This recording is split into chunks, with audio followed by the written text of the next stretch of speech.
Well, not all of them do.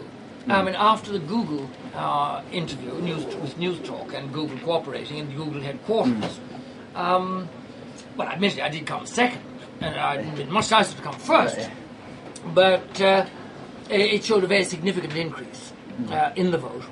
And I think since Mr. Gallagher has had his troubles and has been clearly displayed that he's not independent. He's feeling for by any other name. Nothing wrong with that, except the fact that you conceal the fact. It's the cover-up that does the damage, I think, rather than anything else. And he's personally very charming, affable man with a lovely mind. Would he be a suitable president? John Waters is on the record here with us at DCUfm saying that there's something not right about him. Would you think that? Well, I just think that it's a mistake to be negative, unremittingly. And I think one could ask the same question about John Waters. John Waters has his own obsessions. John Waters is not always objective. Yeah. Is this campaign being... And have a look at his... I believe they're re-releasing his book, Jiving at the Crossroads, whatever it is. Yeah, well, have a look at that and just tell me about the views and the morality that emerges from that book. David, you got a very hard time during this campaign. Has it been too negative altogether? Well, it's been very negative, but I'm used to it. I've had this all my life.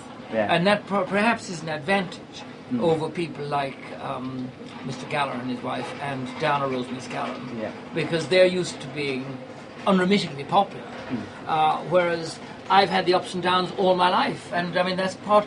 Life is a bit like that, It is a roller coaster. But on the other hand, if you look at flatlining, that means you're dead. I mean, your stomach may be churning, and you may be holding on far tight to the arms of the chair as you go round and down the Big Dipper.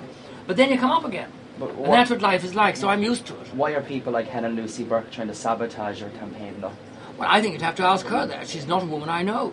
I've only met her, I think, 3 times. The last time was 2 years ago at another of these foodie things.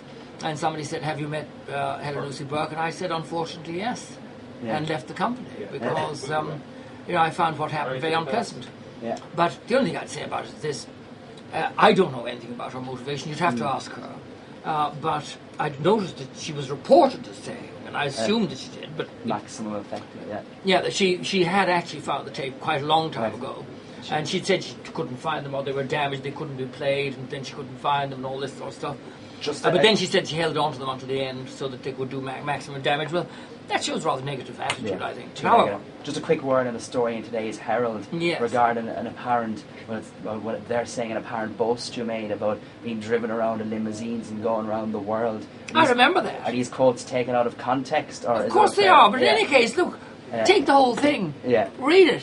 Let the Herald do it. It was from your radio station. I remember doing 2009, I read it. And what I said was this. I had a sabbatical from Trinity. And I voluntarily gave up my time for no fee, unpaid, to do work on behalf of Ireland, opening up contacts with universities, theatres, cultural institutions. And the ambassador drove me around in his car.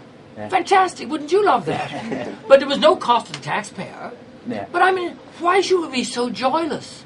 It was absolutely lovely being driven around in a Mercedes. It doesn't happen to me very often. And I enjoyed it thoroughly. And yes, you don't regret making the comments? Certainly not. It was light-hearted, it was in the student radio. I mean, and I think people in university are intelligent. They understand what I was talking about. I did a job for nothing. Being driven around in the ambassador's car cost the taxpayer nothing extra. I stayed in the ambassador's residence, yes, very comfortable, but it cost nobody anything. I was allowed to invite people to the official dinners, and I tell you, I invited people like Raoul Wallenberg's sister, Raoul Wallenberg, the Swedish diplomat, who sacrificed his life, who saved 100,000 Jewish people by issuing passports, Swedish passports to them in Budapest. And I raised that in Budapest on the anniversary of his death at the meeting of the Inter-Parliamentary Union. I'm very proud of doing that. And I'm very proud of the fact that I met Nina Lagergren, his sister. And I went with her then to the institute founded in his name. Why should I be ashamed of that? So for God's sake, you can make a murder mystery out of the weather forecast if you have that mind. The Herald has given me a hard time. The Herald has given me an apology. The Herald has given me an apology, and I'll tell you something, once they start printing apologies, they know very well that they put their foot in it. 7 years' time, what will we be saying about David Norris? What a great president that was. A pleasure, David. Thank you very much. Yes, I think that was quite deliberate. I think it was to exclude the young vote, and I think it's completely and utterly wrong. I think the whole voting system and the whole electoral system for the presidency, in particular, should be looked at. So you think it was employed by Fine Gael? Well, it looks as if they made a calculated decision. And certainly commentators have said that, and I would agree with them. You think you'll be affected more than others? No, because I appeal to everybody. I'm like that beer that reaches the parts others don't. You can help to give a vote for democracy by voting for me. Because I'm the only genuine 24-carat independent in this race. You know, I put my money where my mouth was. I took an action that brought in gay people from isolation and discrimination. We started in 1974, and I can assure you that was a hell of a long time before any of you were born. It was a criminal offence. You could and did go to jail. You could be subjected to forcible ECT treatment, and I dealt with the people who were damaged as a result of that. And I lost in the High Court. The government was awarded £75,000 costs against me, which is 3 times the price of my house. So I'm prepared to put my money where my mouth is. And then I went on and I started the Hirschfeld Centre in Temple Bar. That's what started the whole of Temple Bar, by the way. We did discos for everybody, for women's issues, green issues, environmental issues, wood key, the whole works. And young people like yourselves saw the possibility, got in. I put the money into that. I started counselling services. So I created employment. So I've done all the things the other people talk about, and I didn't take money for it. I did it because I believed it, because I believe in young people in Ireland, and I believe in it because I taught in another university. I know the little rivalries, and I'm slightly torn because I'm a Northsider, and this is one of the great Northside institutions. But oh, my shame. I have to admit it. I come out my hands up.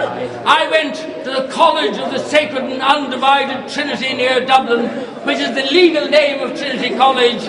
But we did give you one of your first presidents, Franz Ferdinand von Brzezinski, who when he came northside, he decided he'd cut out a few of the bits, become one of the people, and he became Frank Brzezinski. He dropped the Ferdinand and he dropped the von. But anyway, I do hope that all those of you who are registered and who believe in democracy and believe in giving people a fair shake of the bag and seeing beyond the headlines, because headlines don't vote.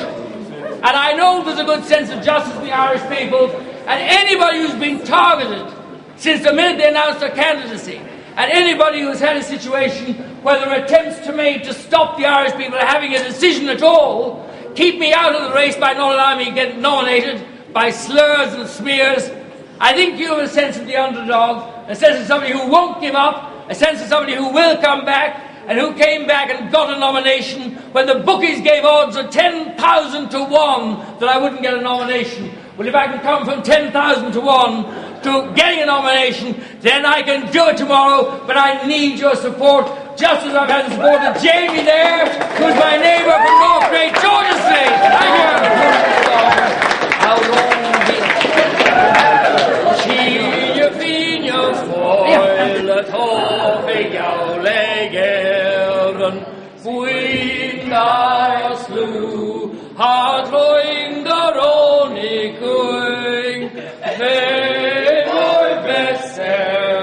Shantira Shincha Pasta, Iog for Faintiron, no Faintrol, Legian.